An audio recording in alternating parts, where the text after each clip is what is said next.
We're joined today by Abigail Shrier. She's the author of the book Irreversible Damage, The Transgender Craze Seducing Our Daughters, which is out in paperback this week. And you should definitely pick it up because it is, and I've told her this, I think it's one of the most important books of this century, which is not an exaggeration. So first of all, Abigail, congratulations on the book, and thanks for writing it. Thanks for being here. Thank you. Thank you so much for having me on. So I want to talk about two recent articles you wrote, but before that, we'll start with the book, of course. And the first thing I'm curious about, before we get to the substance of the book, is the reaction to it. I'm curious how that's been for you. Clearly, there are plenty of people out there like me who are grateful that the book exists and that you wrote it. But I can imagine, given that this is the most toxic subject in our culture today, that you've encountered some extremely intense pushback, which is probably an understatement. So how has that been over the last year? You know, it's been wild. It's really bifurcated, the reaction. So I'm completely flooded with thank you notes from not only from parents, but therapists, doctors, and across the political spectrum. I mean, people are really grateful for people who are willing to speak the truth about what's going on. Then you have the small group of very, very energized activists who somehow are really want to rape me, apparently. So it's a very strange sort of position to be in because you do have these sort of two extremes. And have they successfully, I know there's been campaigns to get the book taken down from Amazon or kicked out of various booksellers, but has that been successful, any of those efforts? Well, it's hard to say. I mean, here's what I'll say. It depends how you define success. I mean, look at Target. So Target.com, I sold a lot of books because Target.com removed it after two Twitter activists complained. They removed the book. There was outcry. I sold a lot of books. It sold out everywhere. They put the book back up for sale. And then the second no one was watching, they quietly deleted it again. So it's not available and has not been for months and months and months, has not been available at Target.com. And you see this testing going on at all over the place. I mean, I got a letter the other day from a man in Vermont who had offered to donate it to his library, and the library refused to take it. This is a book that people are on waiting lists to read. And, libraries won't, very often won't carry it. They just refuse. And we're seeing that, in Halifax, Nova Scotia, there are 150 people on a list to read the book, and Pride tried to shut it down and have it removed on the grounds that in a library of literally over 1 million volumes, this one book made them unsafe. And the libraries, do they give a reason for not carrying it, or I can imagine what reason they would give or would claim, but do they give an actual reason? Sure. Anything from, she's not a medical doctor, which of course, no journalist who writes about any medical scandal is ever a medical doctor. We're just, that's why we interview experts. This is not the consensus view. Well, there is no consensus view. That's the problem. There's a lot of disagreement within the medical community how this should be handled. Unfortunately, what's going on right now is a real medical scandal. And the few doctors, who are willing to speak up really risk losing their license. And of course, the thing about the book is you're allowing, for the vast majority of the book, is you're allowing other people to simply tell their stories. So it's not like it didn't come across to me as polemical at all. It was just this is what's happening. Here are the stories, and I'm just sharing them with you. That's what the book is. Yeah, I didn't start with a belief, and I have never pushed a policy prescription or anything like that with regard to this, transgender healthcare. I just pointed out, I did an exploration of the sudden rise out of nowhere of teenage girls deciding they were transgender. I looked at why. Why are they suddenly the leading demographic? We have a 100-year diagnostic history of this thing called gender dysphoria, the severe discomfort in one's biological sex. And it was always boys and men. And now overwhelmingly, the leading demographic is teenage girls across the West. And I wanted to look at why that might be. And I explored, I talked to a lot of experts who offer a lot of different reasons. And that's what I explored in the book. Yeah, so let's continue along with that, because to me, the book was eye-opening on a number of levels. And originally I didn't think, because I spent a lot of time talking about this subject as well and researching it, and I like to think I'm pretty aware of what's going on. So at first I was skeptical that honestly the book could tell me anything I didn't already know.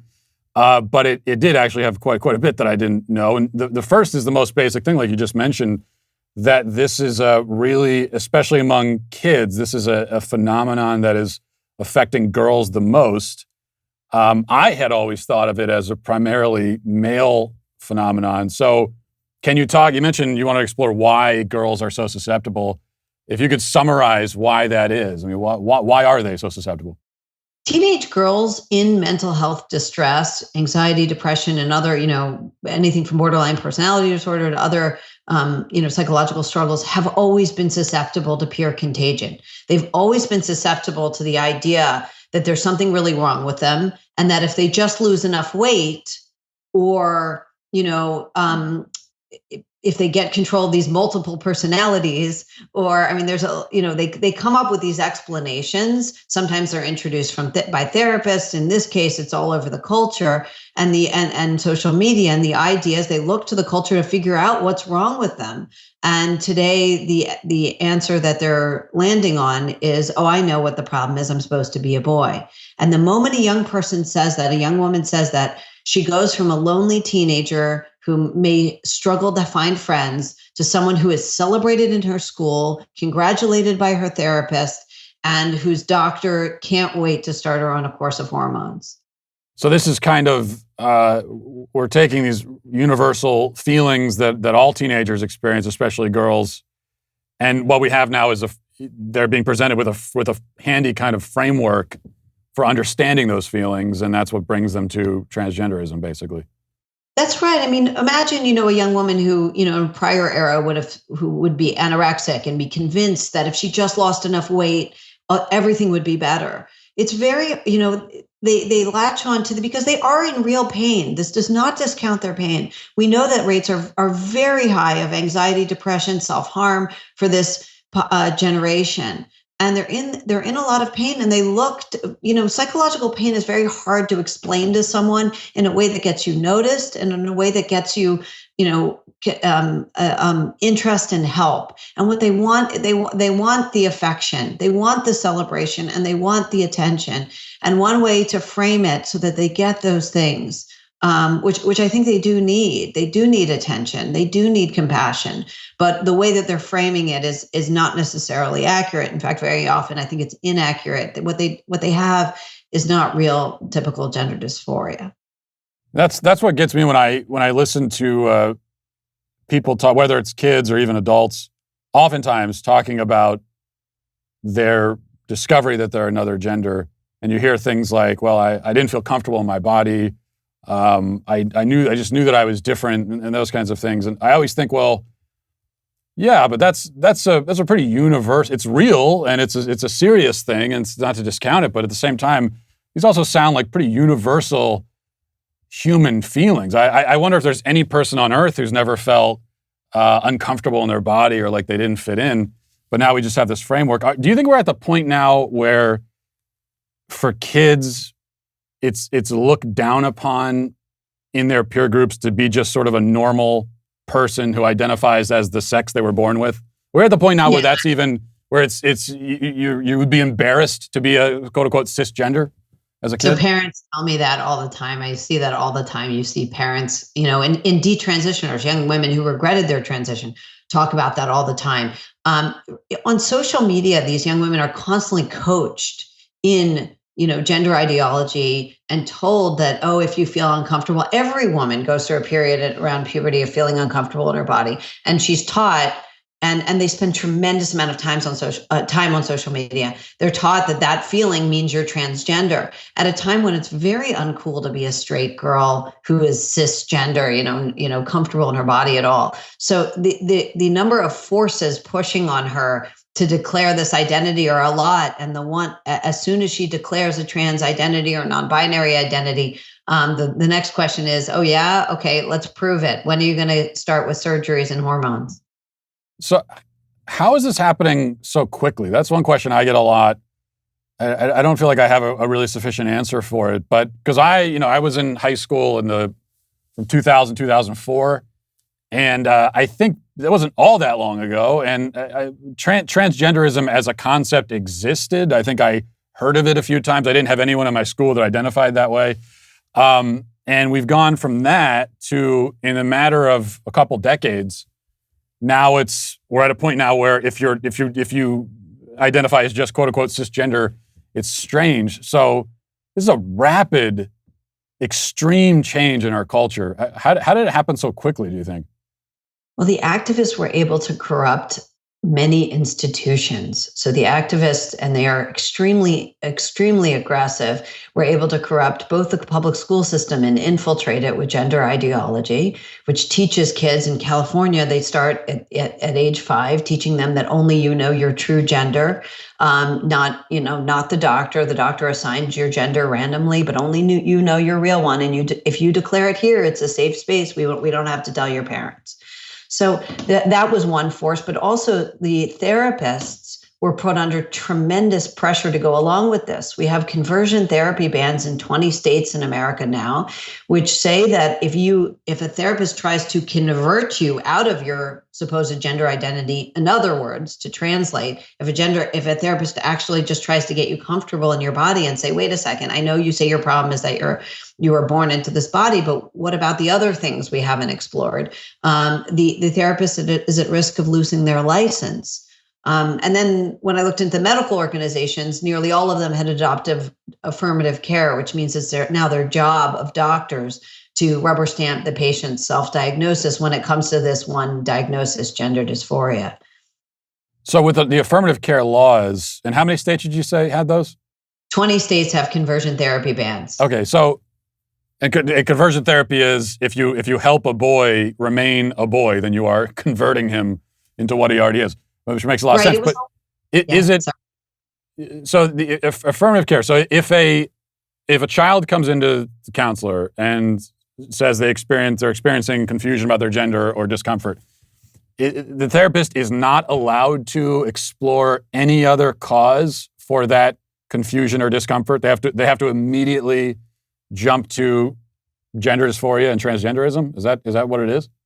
Well, that's effectively what affirmative care pressures them to do. And if they go against that, they are at risk of losing their license. They could easily be accused of running afoul of the standard, which is don't try to convert a child into being cisgender.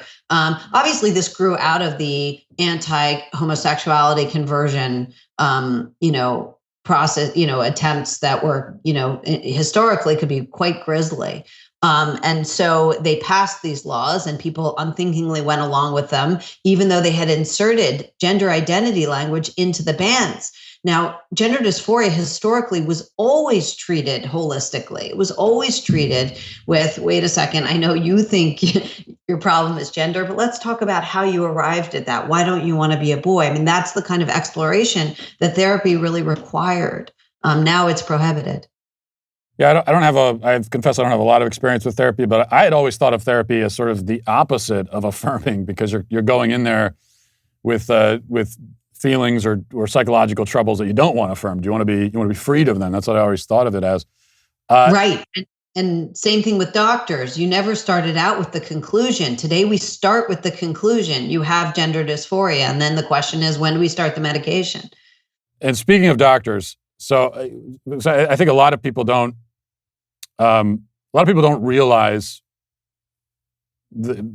how bad the medical part of this is for kids, a quote unquote medical. So how does that work? You got a 13-year-old kid diagnosed with gender dysphoria, and they're put on the medical track. How does that play out? And do we get to the point where they're doing actual surgeries potentially while the child is still a child, still a minor?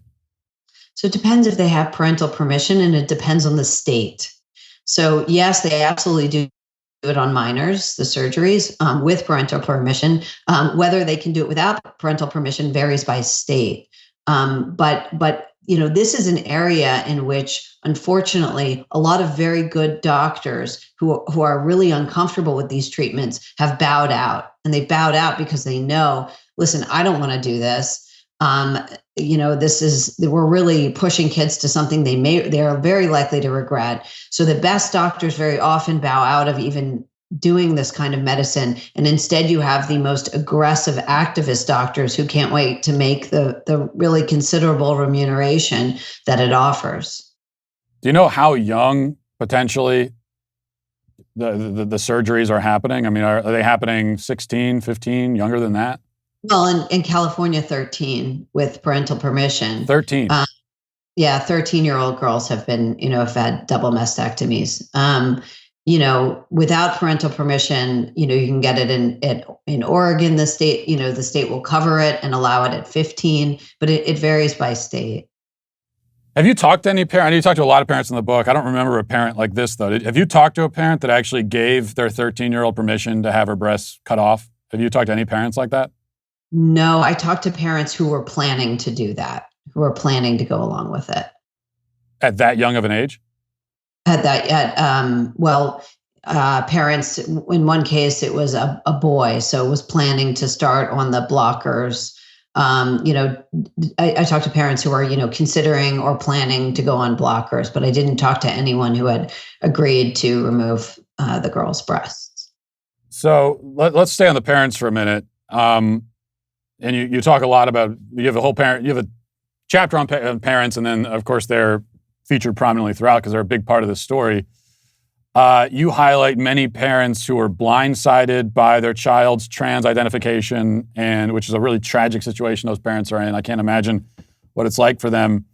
And I think that probably, as you explore in the book, that probably happens frequently with adolescents who go this route because they pick up this stuff in school or YouTube, and then all of a sudden they're blindsiding the kids. But my view is that young children, 5, 6, 7, or younger than that, who, quote, come out as trans, my assumption is that, like, in 100% of those cases, that was pushed on them by the parents, because I don't see how a kid could go that route at that young of an age without the parent being very much involved in it.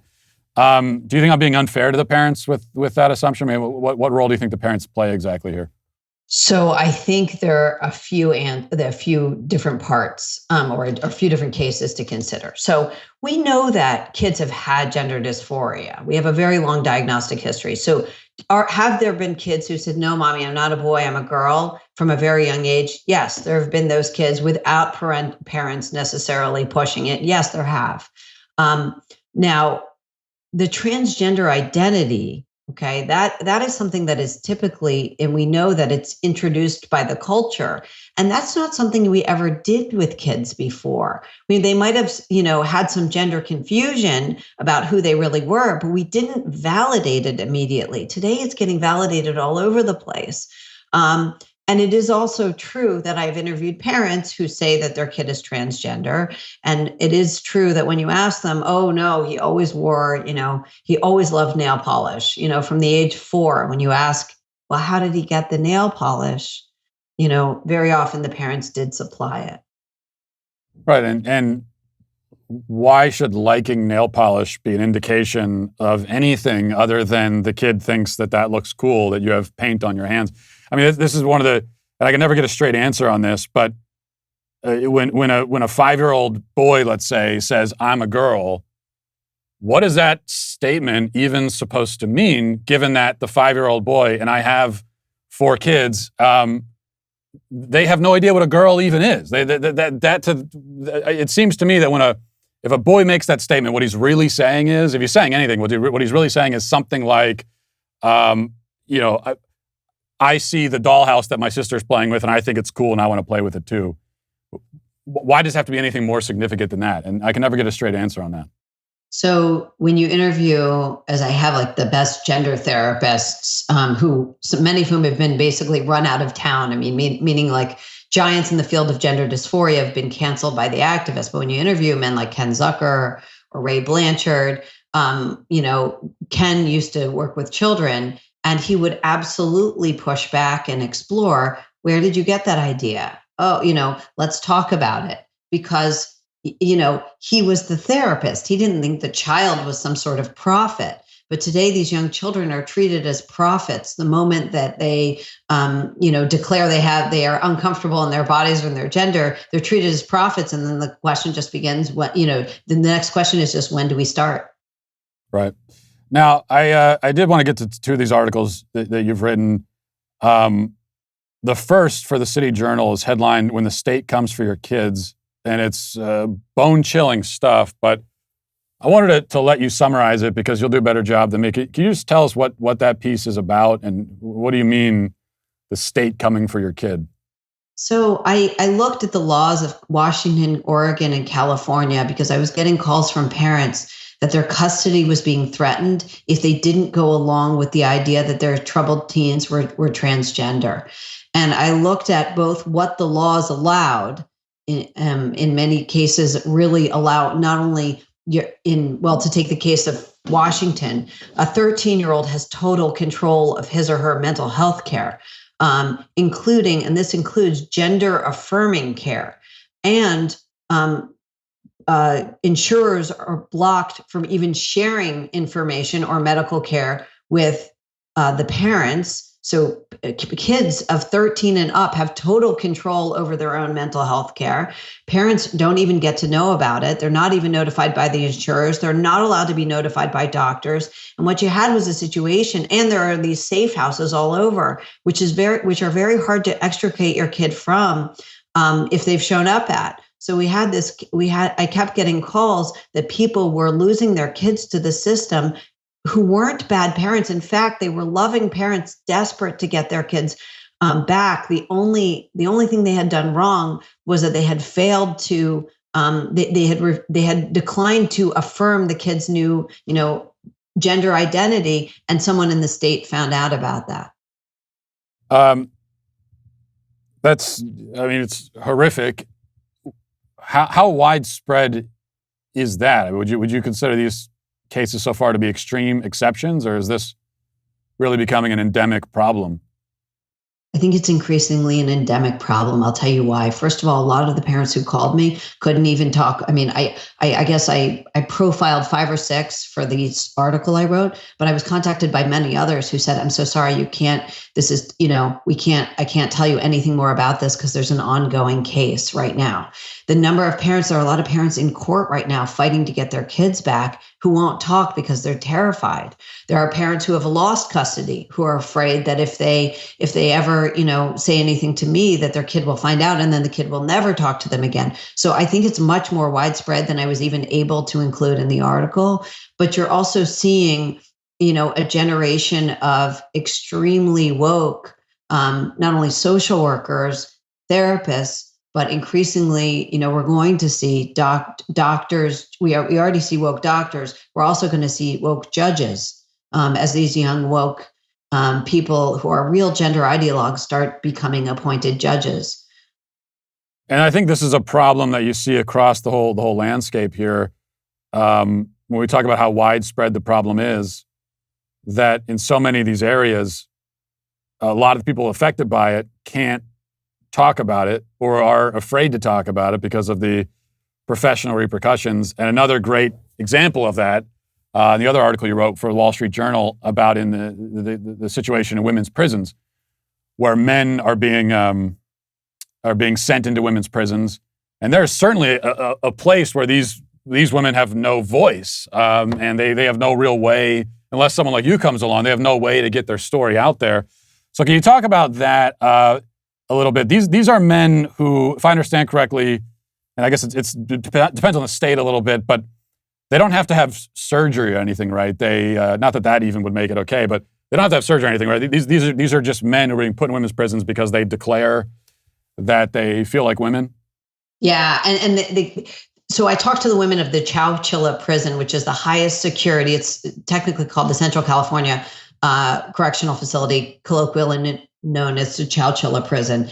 And this is the highest security women's prison in the state of California. These women are tough women, but they are terrified because now a new law allows biological men, to transfer in. All they need to do is declare a female identity. No surgery or hormones are required for them to become eligible for transfer. And the reason, and that we have these laws in a few states now, Washington, has the same policy. A woman was raped by one of the biological men who was placed in her prison.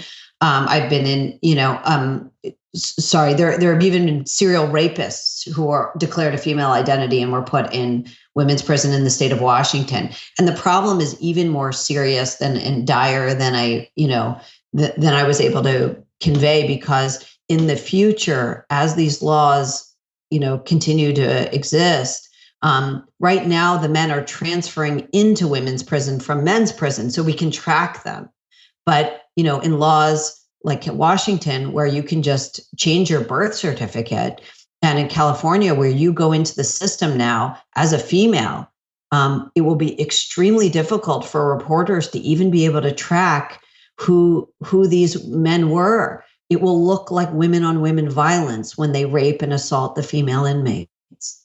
And part of the problem, right, is that in women's prisons, a lot of them anyway, they don't segregate based on the severity of crime as strictly as they do in men's prisons, because there isn't as much violence to begin with until you start putting the men in there. So you could have, a man convicted of murder in there with women who, shoplifted or something, right? Well, yeah. I mean, one thing that I learned from the women prisoners, which I didn't know and I was able to corroborate, was that not only are a huge number of female prisoners abuse survivors, sexual abuse survivors, but very often when they committed crimes, and a lot of these women committed very serious crimes, they did it at the behest of a scary man they were involved with. So these are women who have been pushed around by men their whole lives. And are, even though, these are very tough women, the men transferring in, male convicts are quite scary. They're huge. Often they are extremely strong and they can easily overpower them. And these women are terrified. You mentioned the one case of a woman who was raped by a male prisoner sent in there. Are you aware of any other cases? Because it strikes me that this is probably happening a lot, just given what we're doing here, how we're mixing things together. But it also strikes me that we would never find out about it. So are you aware of any other cases like that? I am not, and I'll tell you why. It's very complicated, because you hear even from the women that the men who are in there can very often, even if there's a sexual relationship, it's hard to tell if it's consensual. And the reason is the women are trapped in small cells with them. So the women will, in some cases, will say that it is consensual, but a lot of the other prisoners disbelieve that, given how much stronger the men are and how trapped the women feel. And remember, these cells, the women's cells are, everyone is just together. There aren't, you don't, because women are less violent, they're not set up to keep people separate or to safeguard women from each other. So the men who enter really have free reign. One other thing on this seems to me, well, the whole thing really, but especially when it comes to women's prisons, you've got a real women's rights issue here. Yeah. Has there been any interest among the Me Too crowd, left-wing feminists at all? Have they shown any interest in this story and wanted to follow up on it or anything like that? No. Women, feminist groups today, I think just this week, the National Organization of Women declared that trans women are women and are to be treated as such. Feminist organizations in general in America have completely betrayed women. They can't wait to give away women's rights. And they couldn't care less about the female prisoners, who are not only a very vulnerable population, they have no political clout. So no one's looking out for them. Democratic politicians don't care. By and large, Republicans don't either. They don't vote. So there's no natural constituency. You just have to have something of a conscience to care about what happens to these women. And there aren't a lot of people with those walking around these days. So last question, going full circle here, back to your book, out in paperback this week. You have a chapter in the end on the way back. And I have to be honest, I'm a bit cynical, which is an understatement, but I don't really see a way back from this culturally. But you do. So what is the way back? I do with this because, this is just really just a blizzard of lies. And if we can call a lot of them out, I do think we can get through this. One of the things to protect your kids from is, well, first of all, is to be aware of the lies. So for instance, I was just speaking to a woman the other day who said, oh, I called my daughter's school to make sure there's no sex education, that involves for the 5-year-olds. And I explained in the book how California hid gender identity education in the SOGI curriculum, which is not part of sex ed. It's part of the anti-bullying curriculum. So there is a lot of duplicity around this. But I think just as we're becoming aware of the critical race theory in the schools, the more we're aware of the gender ideology in the schools, the more we can demand that this madness be stopped. There's no reason to indoctrinate an entire student population in gender confusion. You can show compassion to transgender identified kids without doing that, and we need to demand it. But another thing is social media. We got to get the kids off the social media. This is just so obvious. I know it's hard, but you're talking about skyrocketing rates of anxiety, depression, self-harm. These kids are showing up at the hospitals, for attempted suicide, younger than we've ever seen before. And the stakes are just too high. Yeah, it certainly has to begin at a minimum with reclaiming your child's attention rather than letting YouTube influencers and so on guide them through life. So maybe there is a little bit of hope, and I appreciate that you could at least end on that note. Again, the book is Irreversible Damage: The Transgender Craze Seducing Our Daughters, which is out in paperback this week. Definitely pick up the book. Abigail Shrier, thanks a lot for joining us and for the conversation. I appreciate it. Thank you.